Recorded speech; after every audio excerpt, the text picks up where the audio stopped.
자, 우리 먼저 한 번 더 아멘으로 하나님을 예배하겠습니다. 할렐루야. 자, 오늘도 함께 같은 말씀을 나누는 모든 예배자분들 예수님의 이름으로 환영하고 축복해 드립니다. 자, 또 한 번 저를 따라 고백합시다. 같은 말씀과 같은 순종으로 사는 우리가 예수님의 교회입니다. 예, 여러분이 그렇게 교회로 부름 받으셨음을 믿으시기 바랍니다. 자, 오늘의 말씀은 조금 어려울 것 같긴 해요. 이제 고민과 결단에 관한 내용입니다. 고민과 결단. 먼저 최근에 전해드렸던 말씀을 조금만 돌아보자면 이런 거죠. 뭐 워낙 자주 반복하고 있긴 합니다만, 이전에 확신 가졌던 것을 버리고 새롭게 주어진 확신, 그리고 그 확신 안에서 그 확신에 준하는 어떤 마음과 행동으로 살아가자. 이게 신앙생활이라고, 이런 식으로 괜히 어렵게 설명을 드렸습니다. 이게 우리의 행위의 측면에서 설명을 하자면 이렇게 설명할 수 있다는 거죠. 근데 여기서 이 새로운 확신의 기원이자 핵심적 가치는 잘 아시겠지만 예수 그리스도의 피입니다. 그분의 죽으심과 그분의 부활. 그 예수 그리스도의 죽으심과 부활, 자, 이것을 인정하고, 이 사건과 이 이야기를 인정하고, 둘째, 더 나아가 그분이 나와 인류의 참된 구원의 길이 되심을 믿고, 그리고 더 나아가 그 구원이 온 세상에 전파되어야 함을 삶의 과제로 여기면서 사는 것. 자, 이게 소위 믿음으로 산다라는 것입니다. 자, 그런데 문제는 성경의 증거가 그래요. 성경의 증거에 따르면 복음에 대한 우리의 이러한 인정, 그리고 믿음, 그리고 더 나아가 그런 삶의 결단마저도 사실은 우리가 발생시키는 게 아니라 주어지는 것이다라고 성경이 설명하고 있다는 거예요. 실제로 근데 우리가 느끼는 건 어떤 식이냐면은, 우리는 사실 그렇게 느끼진 않아요. 성경에서 그렇게 말하고는 있는데 우리가 느끼는 건 뭐예요? 신앙생활을 시작하고 난 이후부터는 뭔가 우리가 해야 될 일이 많아진 것 같고, 그리고 심지어 하지 말아야 할 일도 많아졌어요. 우리의 체감이 그렇습니다. 그리고 무엇보다도 우리가 그걸 잘 해내야 된다고 막 저 같은 사람들도 막 강요하는 것 같고, 여러분들도 설교만 듣고 나면 막 그런 부담이 막 밀려오고, 이게 다 그냥 우리의 몫이에요. 우리 안에서 발생을 해야 돼요. 뭔가 결단해야 돼요. 우리는 그렇게 느껴요. 근데 성경에서 말하는 것은 그런 거예요. 그 모든 것에 대한 마음의 행위, 그 마음과 그 행위의 동기, 그 동기는 우리가 결단하고 마음을 먹는 게 아니라 그 동기 자체는 외부에서 오는 거다. 이 얘기를 성경에서 말하는 거예요. 우리가 노력해야 할 것이 있는 건 맞지만 그보다 앞선 문제가 있다. 성경은 우리가 종교인으로서 행해야 될 것에 대해서 말하는 책이 아니고요. 우리의 삶과 그 모든 행위의 동기가 되는 것에 대해서 설명하고 있는 책입니다. 예수님께서 이 땅에 오신 거, 자, 오셨다고 말해요. 자, 이것도 잘 생각해 보면 그렇죠. 뭐 우리가 오라고 해서 오신 거 아니란 말입니다. 물론 유대인들은 메시아를 고대했다 이런 말이 있긴 한데, 왜냐하면 그들은 구원에 대한 개념이 있었잖아요. 어딘가로부터 건짐을 받아야 된다, 우리가 뭐 이렇게 해방돼야 된다, 이런 이미지가, 이런 인식이 있기 때문에 메시아가 필요하다, 이런 인식이 전통적으로 있었어요. 근데 그렇게 해서 등장한 예수를 보니까 그들이 기대했던 방식의 메시아가 아니더라 이거죠. 실망하는 겁니다. 그래서 역사적으로 볼 때 그들은 이런 결론을 내렸어요. 메시아는 아직 안 왔다. 그 사람이 메시아라는 루머가 있는데 그는 그냥 조금 훌륭한 선지자였다, 뭐 등등, 이렇게 그들은 역사적으로는 이렇게 정리를 했습니다. 여전히도 그렇게 누군가는 인정하지 않지만 그것을 받아들인 자들의 신앙, 그게 이제 예수님인데, 보세요. 이 예수님부터가 우리에게 오신, 우리에게 주어진 그런 분이셨습니다. 오늘 본문으로 삼은 데살로니가 지역의 성도들의 신앙도 어떻게 형성이 되었는가? 바울이 그곳에 가서 그들에게 다가가서 전한 복음 때문이었어요. 자, 데살로니가라는 곳은 항구 도시입니다. 굉장히 많은 사람들이 왕래하는 곳입니다. 더군다나 그러다 보니까 그곳에는 아주 혼잡한 사상들이 많이 있었죠. 그리고 거기에는 유대인들도 많이 있었습니다. 유대인들도. 근데 그 유대인들이 바울을 엄청나게 괴롭혔죠. 엄청나게 방해를 했어요. 그렇게 데살로니가라는 곳에 이미 자리 잡고 있는 많은 것들, 유대인들도 마찬가지고, 그들 때문에 그 바울을 통한 복음의 접근이 쉽지가 않았습니다. 근데 어쨌거나 이미 있던 그들의 생각과 기존의 확신과 복음이 충돌하면서 이제 결국은 그 데살로니가에서도 우리가 어찌할꼬라는 고민이 시작이 된 거죠. 그게 성령의 역사인 거예요. 바로 믿어서 막 순전하게 막 그냥 바로 믿어가지고 막 거기에 막 교회가 커졌다더라. 우리가 이렇게 낭만적으로 생각할 때가 있는데 아닙니다. 그게 신앙이 아니고요. 우리가 어찌할 거라는 충돌이 이런 혼란이 이제 있죠. 그러면서 무언가는 버리고 무언가는 취하는 그리스도인의 삶이 시작이 된 거예요. 그곳에서도. 자, 이것도 어려운데 한 가지만 더 성경에서 하는 이야기니까 한 가지만 더 살펴보자면 이런 겁니다. 성경의 초반부터 소개되고 있는 건데 이 외부에서 들어오는 이 복음을 받아들이기 어렵게 만드는 또 한 가지 큰 걸림돌이 있어요. 그게 뭐냐면은 죄라는 것 때문에 우리가 어느덧 본성적으로 이제 악하게 되어 버렸다라는 것입니다. 우리의 본성이 죄로 물들었다. 굉장히 듣기 거북한 이야기인데 성경의 증거가 그렇습니다.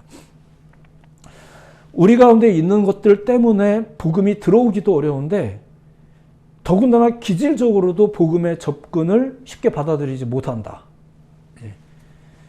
그러니까 이러니까 믿음을 가지는 일 자체가 얼마나 위대하고 또 복되고 더 나아가 그게 큰 은혜냐 이런 이야기들을 또 하는 거죠. 성경 곳곳에 잘 보면은 스스로 잘해야 된다 이런 맥락의 권면이 굉장히 많이 등장합니다. 특별히 구약에 많이 등장해요. 특히 구약은 아무래도 이제 율법적으로든 도덕적으로든 뭔가 이제 노력해야 되는 것에 대한 메시지가 많이 있다 보니까 자 그런데 그 구약 중에서도 시편에 보면은 이런 이제 믿음의 고백이 있거든요. 들어보세요. 많은 군대로 구원 얻은 왕이 없으며 용사가 힘이 세어도 스스로 구원하지 못하는도다. 이런 고백을 드려요. 이게 사실 이 고백이야말로 신앙의 깊은 통찰이라고 할 수 있습니다. 우리의 본성상 우리 스스로는 안 된다. 굉장히 자존심 상하고 마음이 불편한 건 사실이에요. 근데 성경에서 말하고 있는 아주 근원적인 문제 중 하나죠. 근데 그럼에도 불구하고 구원의 일이 또 믿음의 일이 믿어지는 일이 어떻게 가능할까? 그게 바로 우리 바깥에서 밀려오는 그 거룩한 외압, 복음 이런 것 때문에 그렇다는 얘기예요. 이게 때 되면 우리 마음속에 여기서 이렇게 몽글몽글 피어오르는 게 아니고요. 계속 거룩한 외압에 의해서 혹은 아주 오래전에 우리 엄마가 나한테 해준 외압에 의해서 아주 오래전에 내가 알던 친구가 그때 그런 애가 있었는데 말이야. 그 기억들이 그런 외압들이 우리를 믿게 만들고 구원하게 만들고 그러니까 이런 내적 충돌은 불가피하죠. 이게 식음을 전폐할 만합니다. 우리가 어찌할 거라는 탄식이 나올 만하죠. 그렇게 우리에게 다가오는 외압 그게 대표적인 게 뭐냐 이거예요. 그게 바로 성경 그리고 성령이죠. 예수님이 그 유대인들의 그릇된 고집을 지적할 때 이렇게 말씀하셨던 적이 있습니다. 너희가 성경도 하나님의 능력도 알지 못함으로 오해함이 아니냐. 성경도 하나님의 능력도 이게 성령입니다. 그걸 몰라서 그걸 혹은 잘못 알아서 이제 너희가 하나님을 믿지 못한다. 혹은 오해한다. 이런 말씀이셨습니다. 성경을 하나님의 능력을 통해서 올바른 믿음을 가질 수 있다.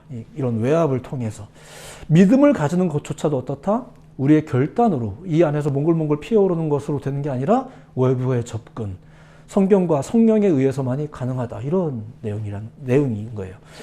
오직 이것을 기록함은 너희로 예수께서 하나님의 아들 그리스도이심을 믿게 하려 함이요 또 너희를 믿고 그 이름을 힘입어 생명을 얻게 하려 함이니라.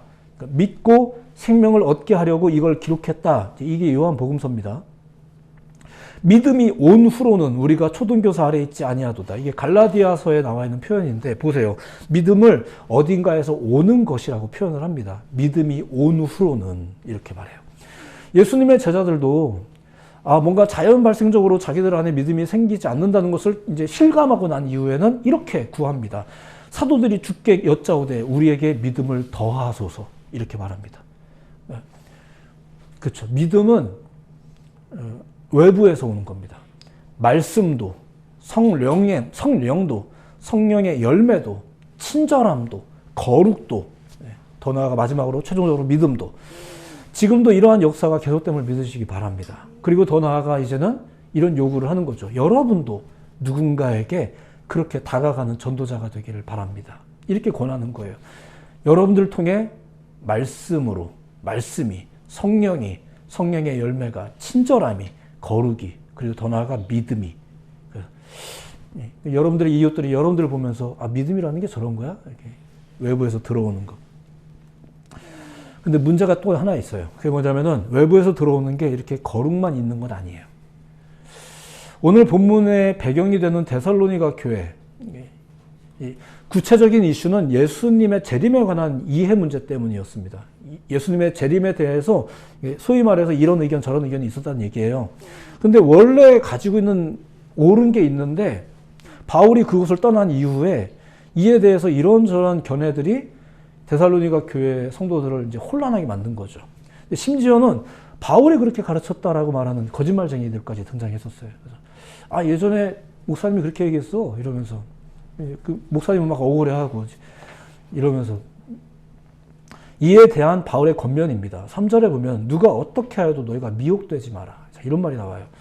미혹되다라는 말은 사전적인 의미는 그렇습니다. 무엇에 홀려 정신을 차리지 못한다. 이런 뜻이에요. 정신이 헷갈려서 갈팡질팡 헤맨다.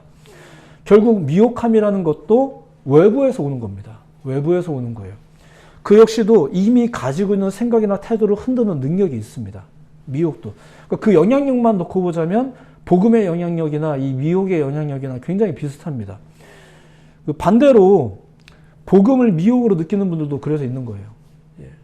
괜히 나한테 예수 전해가지고 주말에 편하게 쉬지도 못하게 만든다고 이러면서 나를 왜 미혹했냐, 나 왜 날 종교에 빠지게 만들었냐, 이런 경우도 있죠. 그만큼의 영향력이 있는 거니까. 근데 이 미혹함이라는 게 잘 보시면 때로는 복음보다 그 영향력이 더 크게 나타난다는 거예요. 그게 뭘까? 왜 그럴까요? 그 미혹한 자들이 더 훌륭해서? 그게 아니고요. 앞서 말한 문제 때문입니다. 사람의 기질. 복음의 영향력보다 미혹의 영향력에 더 잘 반응을 하는 거예요. 자, 보세요. 교회 가자 하는 거랑 에버랜드 가자. 우리의 마음이 벌써 어디에 반응할까요? 이거는 여러분들에게 믿음이 없다고 막 타박하고 이런 문제 이전에 우리의 기질의 문제가 있는 거죠. 그래서 예전에는 그랬다고 그래요. 어떤 선생님들이 야, 수업 듣는데 편하게 있어요. 이랬더니 학생들이 갑자기 이렇게 앉더래요. 이게 허리에 되게 안 좋고 불편하거든요. 근데 편하게 하라고 했더니 다 이렇게 하고 아니면 엎드려서 수업하고 이러더래요. 그게 사실 진짜 편한 건 아닌 건데. 잘 생각해보면 그게 진짜 편한 게 아니거든요. 근데도 이상하게 편하게 해라고 말하면은 자연스럽게 우리는 흐트러짐을 결정해요. 자, 너희가 하고 싶은 거 해 했더니 갑자기 막 선을 행하고 이러지 않아요. 하고 싶은 대로 해야 하면은 우리가 선택하는 일들이 대부분 어떤 모양새인지 한번 잘 생각해 보세요. 우리의 기질이 복음의 영향력보다 미혹의 영향력에 약해요. 그래서 잘 흔들리죠. 바울이 이 편지를 쓸 당시에 데살로니가 성도들에게 있어서는 이제 새로운 기존의 것이라는 게 생겼잖아요. 새로운 확신이. 그게 5절입니다. 내가 너희와 함께 있을 때 너희에게 말한 거. 자, 요것 때문에 그들이 예전에 살던 삶의 방식을 이제 버리는 단계가 있었고 이제 새롭게 가지는 확신의 단계가 있었단 말입니다. 근데 이거는 내가 너희와 함께 있을 때 나누었던 거예요. 근데 그게 지금 흔들리고 있다는 거죠. 이걸 지적하면서 말하는 거예요. 바울이 없을 때 바울이 하지도 않았는데 했다고 하는 말들을 통해서 이게 흔들리는 일들. 그래서 바울이 타박하면서 이렇게 말하는 거예요. 함께 있을 때 했던 말들, 그거를 왜 기억하지 못하느냐, 이렇게 말해요. 자, 요게 문제에 대한 지적이자 이게 답이에요. 미혹에서 어떻게 하면 이길 수 있을까요? 미혹이 없기를 바라는 것도 물론 당연히 중요하겠지만 그 미혹하는 대상들을 상대하는 것도 뭐 필요합니다. 때로는. 근데 무엇보다도 함께 하면서 새겼던 진리를 꾸준히 더욱 견고히 새기기 위해서 수고를 해야 되는 거예요. 그게 우리가 하는 일들입니다. 뭐예요? 주님만 믿으면 된다면서요? 예, 주님만 믿으면 됩니다. 근데 그거는 우리의 행위와 마음의 동기고요. 그 동기가 명확하다면 우리가 뭘 해야 될지가 나온다는 얘기예요. 그래서 선교도 가는 거고, 왜 그 고생을 할까? 왜 할까요? 이게 뭐 주판 두드려서 설명이 되겠습니까? 근데 그런 일이 벌어지잖아요. 자, 시대를 막론하고 악의 세력은 항상 활동합니다. 외부의 핍박은 늘 있어요. 더군다나 뭐 믿음을 가졌다고 하지만 우리 스스로도 예전의 기질이 이제 불쑥불쑥 튀어나오는 거죠. 뭐 하나 우리가 믿음으로 사는데 그렇게 유리하진 않습니다. 이건 교회를 다닌 이후에도 마찬가지예요. 화딱지 나면 나도 모르게 육두문자 나오는 거예요. 그럴 때마다 여러분들이 기억하셔야 될 건 그겁니다. 내가 욕했어라는 게 문제가 아니라 내가 화가 났을 때 욕이 자연스럽게 나오는구나. 이걸 생각해 보셔야 돼요. 뭔가 내가 아직 남아있구나. 제가 예전에 연습해봤거든요. 이렇게 욕을 한번 해봤는데 아직 자연스럽더라고요. 제가 아직 내 안에 남아있는 것 같아요. 어떤 분들이 그래요. 교회를 다녔는데도 너무 힘드니까 자연스럽게 술을 마시고 담배를 피우고 뭐 이렇게 하더란 말이에요. 그러면서 설명하는 거예요. 저한테 막 얘기하는 거예요. 너무 화가 나서 그랬대요. 그러니까 저는 너무 화난 건 안 됐다고 생각합니다. 그리고 너무 화난 일이 있었다는 게 안타깝기도 하고 그래요. 근데 너무 화났다고 해서 그게 불쑥불쑥 튀어나오는 게 우리 안에 남아있다는 거는 조금, 고찰해 보는 거죠. 그럼 뭐라고 타박하려는 게 아니라, 이게 우리가 아직 이런 게 남아있구나. 이런 씨름들이 우리의 신앙 생활이라는 겁니다. 여러분들 뭐 도덕적으로 완전해지라는 얘기가 아니에요. 그 사람들은 믿음이 좋으니까 죽었다 깨어나도 안 넘어진다? 그럴 리가요. 그런 얘기가 아니고, 그럴 수 있죠. 다만, 우리는 그것을 잘 분별하고, 또 때로는 노력하고, 때로는 넘어진 가운데 자복하는 법을 배우고, 이렇게 하는 거죠. 우리가 할 노력이 있다는 거예요. 왜냐하면 우리에게는 감사하게도 거룩한 외압도 계속 있기 때문에 그렇습니다. 거룩한 외압 없이 우리의 노력만으로 잘 해보겠다? 미안하지만 안 될 겁니다. 여러분을 무시하는 게 아니고요. 이제 성경의 증거와 인류의 역사가 그랬습니다. 주어진 믿음을 순전하게 지키기 위해, 그리고 물론 그 앞서서 믿음을 가지기 위해서도 마찬가지긴 한데, 우리에게는 무엇이 필요한가? 계속된 거룩한 외압이 필요한 겁니다. 계속해서 성령이 충만해야 하고, 믿음의 동기가 우리에게 자국으로 다가와야 된다는 것입니다. 성경도 마찬가지입니다. 우리가 진도를 떼고 있는 중이 아니고요. 제가 다윗과 골리앗 설교를 얼마나 많이 들었겠고 제가 얼마나 많이 했겠습니까? 몰라서 설교를 듣는 건 아니지만 계속 들으면서 마음과 생각에 꾸준한 거룩한 외압과 자극이 필요하죠. 몸에도 자극을 줘야 됩니다. 머리로만 되는 게 아니기 때문에 그래요. 권투 선수라면 모름지기 상대방을 잘 쓰러뜨려야 합니다. 쓰러뜨려야 뭔가가 끝이 납니다. 끝까지 결정이 안 되면은 뭐 중간에 점수 매겨가지고 뭐 판단을 또 내려주는 일들이 있지만 어쨌거나 상대방을 잘 쓰러뜨려야 되는데, 예전에 제가 어떤 그 영상을 봤는데 권투 선수들의 이렇게 권투 장면이에요. 근데 그 어떤 권투 선수가 이게 카운터 펀치를 날리는 장면을 이렇게 슬로우 모션으로 담은 영상을 본 적이 있어요. 카운터 펀치 뭔지 아세요? 상대방이 이렇게 주먹이 날라올 때 이제 교묘하게 피하면서 반대로 때린다. 뭐 이게 카운터 펀치입니다. 근데 이걸 슬로우 모션으로 보여주니까 잘 알겠는데 그거예요. 상대방 주먹이 날라오는데 절묘하게 얼굴을 피하죠. 근데 완전히 못 피해서 얼굴 이렇게 한쪽을 때리는데도 불구하고 눈빛이 상대방을 노려보고 있는 거예요. 그리고 자기 주먹을 날리는 거예요. 결국은 상대방 얼굴에 주먹을 꽂아서 상대방을 넘어뜨리더라고요. 자, 이걸 괜히 거창하게 설명하자면 이런 겁니다. 이 정도는 마저도 내가 버틸 수 있겠다. 이런 것도 아마 그 선수에게 있었던 것 같습니다.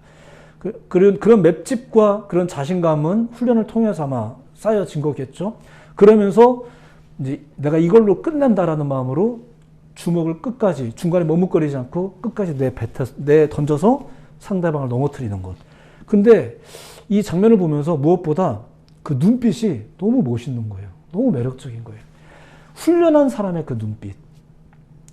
저희가 나름대로 복음을 열심히 전한다, 주님을 위해서 뭐 어쩐다 저쩐다 이런 얘기들이 있지만, 제가 자주 말씀드렸듯이 제가 언젠가 이제 중국에서 이렇게 북한을 인접했던 곳에 이제 그곳 한 분을 만났는데, 지금도 제가 잊지 못하는 그분의 눈빛.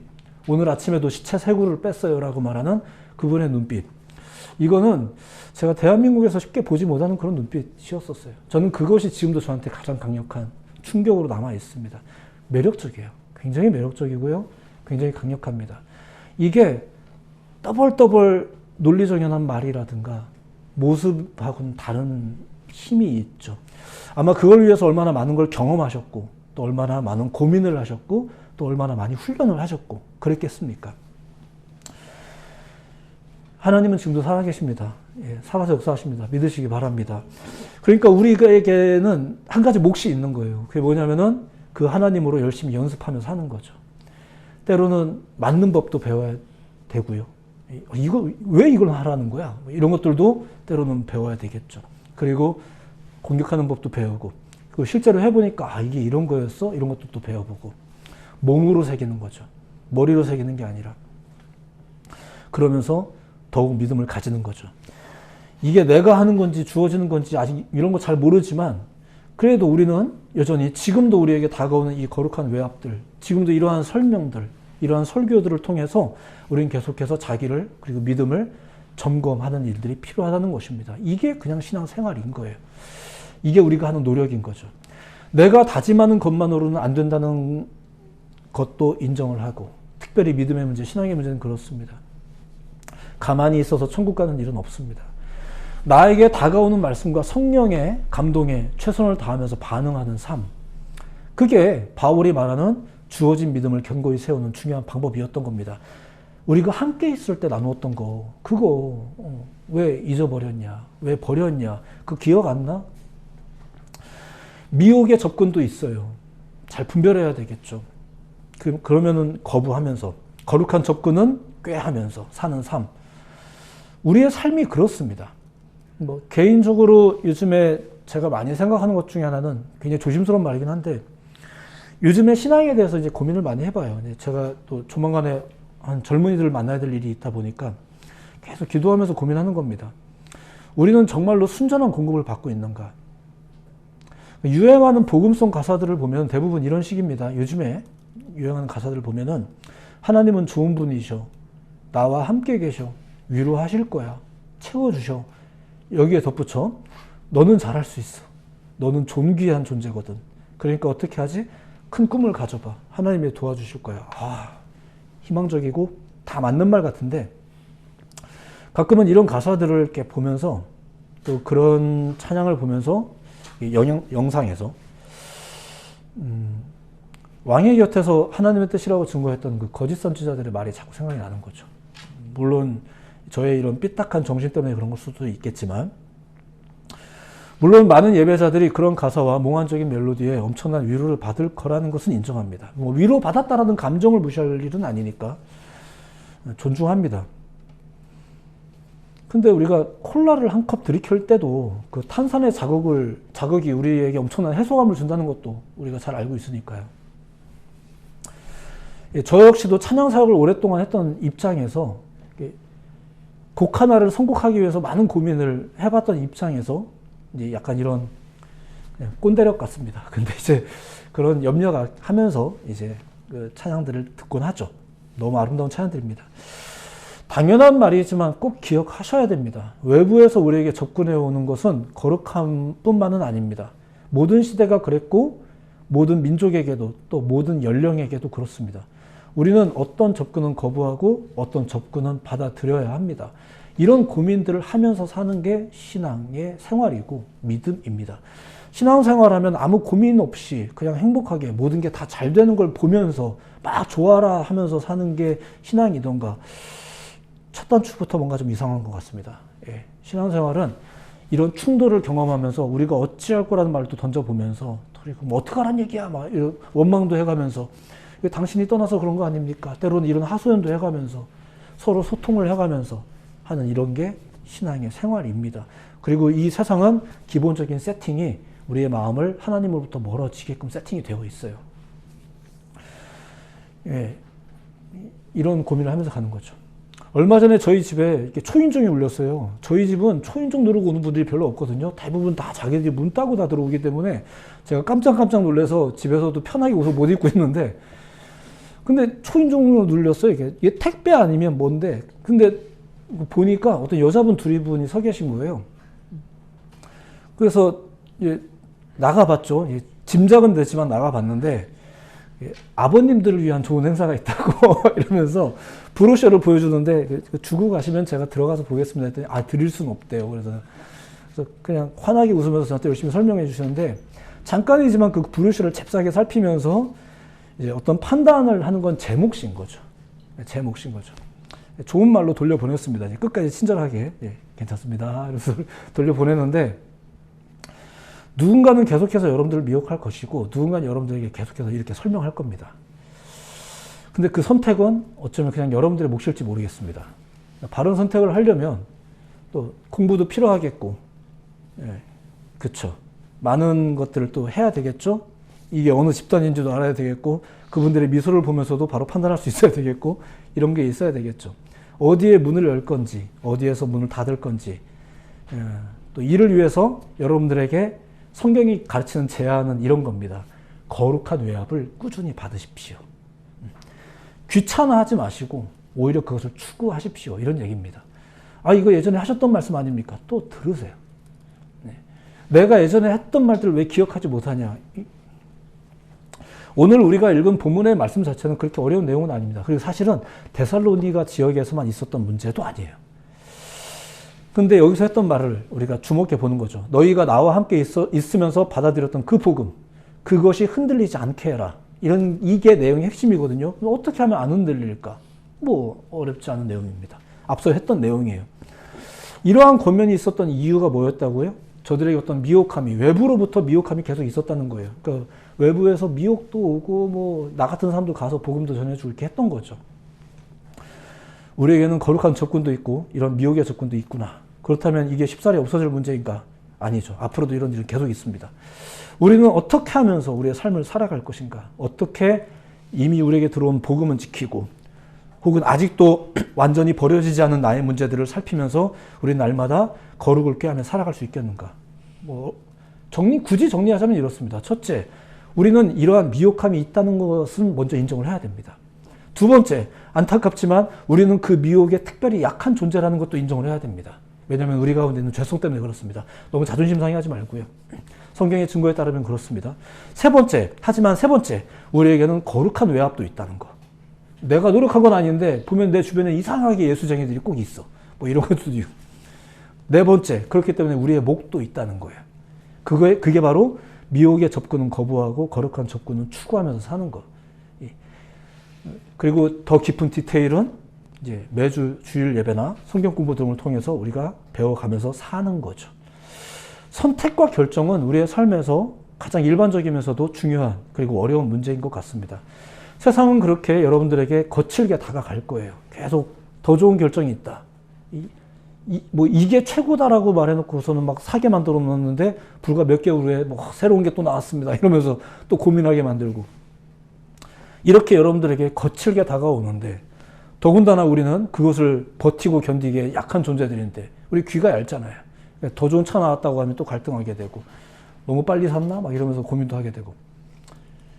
자, 근데 더불어서 그래서 오셨습니다. 그래서 오셨어요. 그게 복음이죠. 우리는 그렇게 오신 예수가 필요한 겁니다. 성령이 필요한 겁니다. 이 사실을 인정하는 것조차도 사실 우리의 힘으로 잘 안 되지만 우리는 하나님의 은혜가 그래서 계속 필요한 거예요. 성령의 열매가 필요한 거예요. 내 주변의 예수쟁이들의 어떤 현상들과 모습과 태도들이 우리 가운데 어떻게 비춰지는지가 중요한 거예요. 우리는 그것을 통해서 깨닫고 또 그 깨달음으로 그것을 받아들이기 위해서도 우리도 어떤 종류의 노력이 필요하죠. 오늘의 제목은 거룩한 접근과 미혹의 접근이라고 얘기했습니다. 새삼 아주 당연한 얘기입니다, 사실은. 그리고 우리들이 예수님만 믿으면 다 잘 돼요라는 게 이제 굿 뉴스인지 모르겠지만, 진짜 우리에게 굿 뉴스가 무엇인지는 우리가 잘 판단해야 될 것 같습니다. 이렇게 우리에게 예수와 함께 고민하고 성령과 함께 고민하는 삶 자체가, 그리고 부족하더라도 좀 약해 보이더라도 우리가 함께 예배자들과 함께 이런 삶을 살아가는 것 자체가 우리에게 감사의 이유가 되지 않겠나. 즐겁게 살아가셨으면 좋겠고 또 그 일상적인 삶 가운데서도 여러분들이 거룩한 것들을 많이 발견하면서 살아가는 여러분들 모두가 됐으면 좋겠습니다. 힘써서 살아가시고 또 그렇게 힘써서 다른 박질하면서 살아가실 때 주께서 도우신다는 것을 달리면서 느껴보세요. 달리면서 경험해 보십시오. 수고하면서 경험해 보십시오. 멋지게 주먹을 날리셔서 조금 맞으면서 아플 수도 있겠지만 상대방을 쓰러뜨려 보십시오. 재밌습니다. 그런 노력을 해가면서 열매를 맛보면서 살아가는 여러분들 신앙이 되기를 다시 한번 예수님의 이름으로 축복하며 응원하겠습니다. 기도하겠습니다.